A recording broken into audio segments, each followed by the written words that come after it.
Hello friends, my name is Rita and you welcome to my Rita BA classes.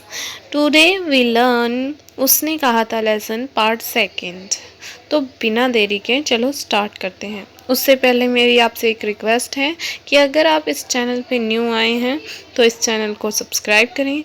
ये channel इसीलिए बना है और इस चैनल पे बहुत से ऐसे वीडियो चढ़े हुए हैं तो आप इस चैनल में जाकर देख सकते हैं। स्टार्ट करते हैं।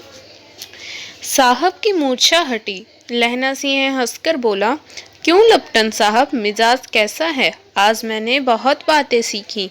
यह सीखा कि सिख सिगरेट पीते हैं, यह सीखा कि जगाधरी के जिले में नील गायें होती हैं और उनके 2 फुट 4 इंच के सिंग होते हैं।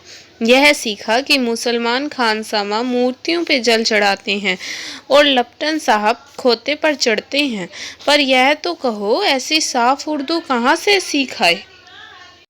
हमारे लपटन साहब तो बिना डैम के 5 लफ्ज भी नहीं बोला करते थे।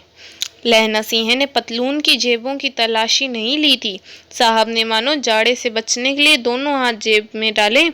लहना सिंह कहता गया, चालाक तो बड़े हो, पर मांझे का लहना इतने बरस लपटन साहब के साथ रहा है, उसे चकमा देने के लिए 4 आंखें चाहिए। 3 महीने हुए एक तुर्की मौलवी मेरे गांव में आया था। औरतों को बच्चा होने का तावीज़ बांटता था और बच्चों को दवाई देता था। चौधरी के बड़ के नीचे मंजा बिछाकर हुक्का पीता रहता था और कहता था कि जर्मनी वाले बड़े पंडित हैं, वेद पढ़ पढ़ कर उसमें से विमान चलाने की विद्या जान गए हैं। गो को नहीं मारते। हिंदुस्तान में आ जाएंगे तो गो हत्या बंद कर देंगे। मंडी को बनियों की बहकाता था कि डाक खाने से रुपए निकाल लो, सरकार का राज्य जाने वाला है। डाक बाबू पालू राम भी डर गया था। मैंने मुल्ला की दाढ़ी मूड़ दी थी और गांव से बाहर निकालकर कहा कि जो मेरे गांव में अब पैर रखा तो इतने में साहब की जेब में पिस्तौल चली और लहना की जांघ में गोली लगी। इधर लहना की हेनरी मार्टिन के 2 फायरों ने साहब की कपाल क्रिया कर दी। अर्थात लहना सिंह ने भी 2 फायर्स में उस इंसान को मार दिया। धड़ाका सुनकर सब दौड़ आए। बोधा चिल्लाया, क्या है? लहना ने उसे तो यह कहकर सुला दिया कि एक हड़का कुत्ता आया था और मार दिया उसे, और औरों को सब हाल कह दिया। बंदूकें लेकर सब तैयार हो गए। लहना ने साफा फाड़ कर घाव के दोनों तरफ पट्टियां कसकर बांधी। घाव मांस में ही था, पट्टियों से कसने से लहू बंद हो गया था। इतने में 70 जर्मन चिल्लाकर खाई में घुस पड़े। सिखों की बंदूकों की बाढ़ ने पहले धावे को रोका, दूसरे को रोका, पर यहाँ थे 8। लहना सिंह तक तक कर मार रहा था, वह खड़ा था और बाकी लेटे हुए थे, और वे 70 अपने मुर्दा भाइयों के शरीर पर चढ़कर जर्मन आगे घुसते आते थे। थोड़े मिनटों में वह अचानक आवाज आई, वाहेगुरु जी दी फतेह, वाहेगुरु जी दा खालसा, और धड़ाधड़ बंदूकों की फायर जर्मनों की पीठ पर पड़ने लगे। ऐन मौके पर जर्मन 2 चक्कों के पाटों के बीच में आ गए। पीछे से सूबेदार हजारा सिंह के जवान आग बरसाते थे और सामने से लहना सिंह के साथियों के संगीन चल रहे थे। पास आने पर पीछे वालों ने भी संगीन पिरोना शुरू कर दिया। एक किलकारी और अकाल सिखा दी फौज आई, वाहे गुरु जी दी फतेह, वाहे गुरु जी दा खालसा, सत श्री अकाल पुरुष, और लड़ाई खत्म हो गई। 63 जर्मन या तो खेत रहे थे या करा रहे थे। सिक्कों में 15 प्राण गए थे। सूबेदार के दाहिने कंधे में से गोली आर पार निकल गई थी। लहना सिंह की पसली में एक गोली लगी। उसने गांव को खंदक की गीली मिट्टी से पूर लिया और बाकी का साफा कसकर कमरबंद में लपेट लिया। किसी को खबर ही नहीं होने दी कि लहना को दूसरा घाव भी भारी घाव लगा है।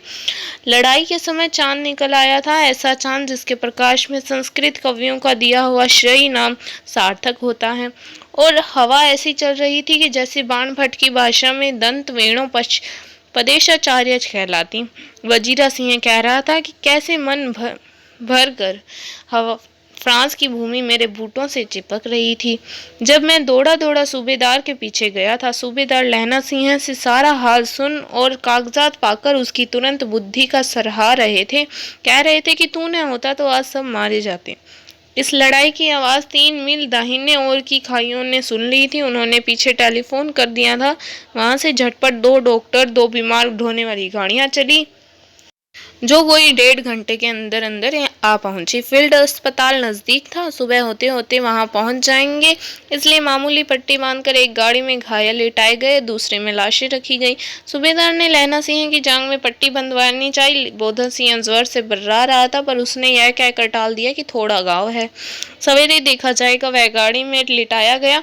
लैना को छोड़कर सूबेदार जाते नहीं थे। यह देख लैना ने कहा, तुम्हें बोधा की कसम है और सूबेदारनी जी की भी सौगंध है, तो इस गाड़ी में न चले जाओ।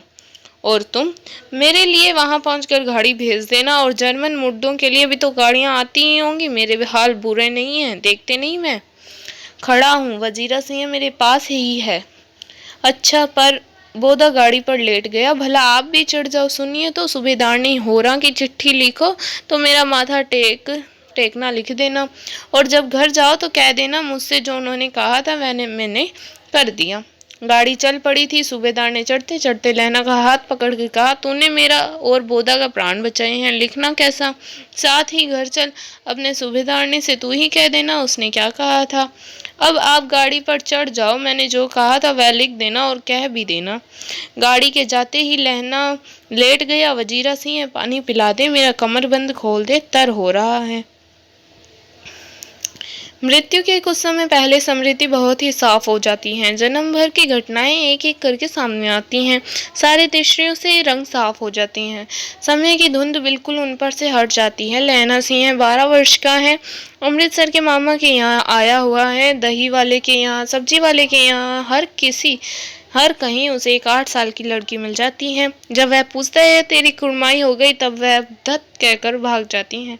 एक दिन उसने वह से ही पूछा तो उसने कहा, हाँ कल हो गई, देखते नहीं यह रेशम का फूलों वाला सालू। यह सुनते ही लहना सिंह को दुख हुआ, क्रोध हुआ, क्यों हुआ पता नहीं। वजीरा सिंह, पानी पिला दे। 25 वर्ष बीत गए। अब लहना सिंह नंबर 77 राइफल्स में जमादार हो गया है। उस 8 वर्ष की कन्या का ध्यान ही नहीं रहा कि वह कभी मिली भी थी या नहीं। 7 दिन की छुट्टी लेकर जमीन के मुकदमे की पैरवी करने वह घर गया। वहां रेजिमेंट के अफसर की चिट्ठी मिली, फौरन चले आओ। साथ ही सूबेदार हजारा सिंह की चिट्ठी मिली कि मैं और बोधा भी लाम पर जाते हैं, लौटते हुए हमारे घर होते आना, साथ चलेंगे। सूबेदार का घर रास्ते में पड़ता था और सूबेदार उसे बहुत चाहता था। लहना सिंह सूबेदार के यहाँ पहुंचा। जब चलने लगे तब सूबेदार बेड़े में निकल कर आया। बोला, लहना सिंह, सूबेदारनी तेरे को जानती है, तुम्हें बुला रही है, जा मिल ला। लहना सिंह भीतर पहुंचा। सूबेदारनी मुझे जानती है? कब से? रेजिमेंट के क्वार्टरों में तो सूबेदार के लोग घर आए नहीं थे। दरवाजे पर जाकर मत्था टेकना कहा। असीस सुनी। लहना सिंह, चुप। मुझे पहचाना नहीं? तेरी कुड़माई हो गई, दत्त कल हो गई, देखते नहीं रेशम बूटों वाला सालू अमृतसर में। बाहों की टकराहट से मूर्छा खुली, करवट बदली, पसली का घाव बह निकला। वजीरा सिंह, पानी पिला दे, उसने कहा था। स्वपन चल रहा है। सूबेदारनी कह रही है, मैंने तेरे को आते ही पहचान लिया था। या एक काम कहती हूँ, मेरे तो भाग फूट गए हैं। सरकार ने बहादुरी का खिताब दिया है, लोयलपुर में जमीन दी है, आज नमक हलाली का मौका आया है, पर सरकार ने तीमियों की एक घगरिया पलटन क्यों न बना दी, जो मैं भी सूबेदार जी के साथ चली जाती। एक बेटा है, फौज में भर्ती हुए उसे 1 वर्ष भी हुआ है, उसके पीछे 4 और हुए हैं, पर एक भी नहीं जिया।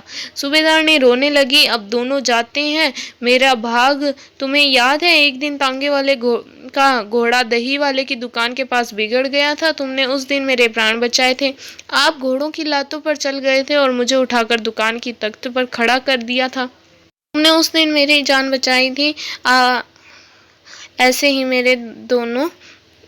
इन दोनों की भी बचाना, यह मेरी भिक्षा है, तुम्हारे आगे मैं आंचल पसारती हूँ।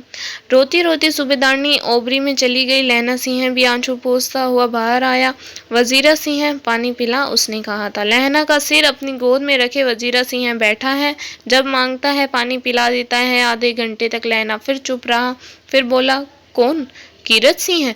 वजीरा सिंह ने कुछ समझकर कहा, हाँ भैया, मुझे और ऊंचा कर ले, अपने पट पर मेरा सिर रख ले। वजीरा सिंह ने वैसा ही किया। हाँ अब ठीक है, पानी पिला दे बस। अब के हाड़ में यह आम खूब फलेगा। चाचा भतीजा दोनों यहीं बैठकर आम खाना। जितना बड़ा तेरा भतीजा है उतना बड़ा यह आम। जिस महीने उसका जन्म हुआ था उसी महीने मैंने इसे लगाया था। वजीरा सिंह के आंसू टप टप टपक रहे थे। कुछ दिन पीछे लोगों ने अखबार में पढ़ा, फ्रांस और बेल्जियम 67वीं सूची, मैदान में गांव में मेरा मरा नंबर 77 सिख राइफल्स जमादार लहना सिंह है। दोस्तों यहाँ पे यह लेसन कंप्लीट होता है। उम्मीद है आपको यह लेसन अच्छे से समझ आया हो। अगर आपको और भी इसे डीपली पढ़ना है, आप डिस्क्रिप्शन बॉक्स में इसका लिंक दिया हुआ है, आप वहाँ जाके इसकी पूरी PDF को देख सकते हैं और पढ़ भी सकते हैं। Thank you for watching and subscribe my channel.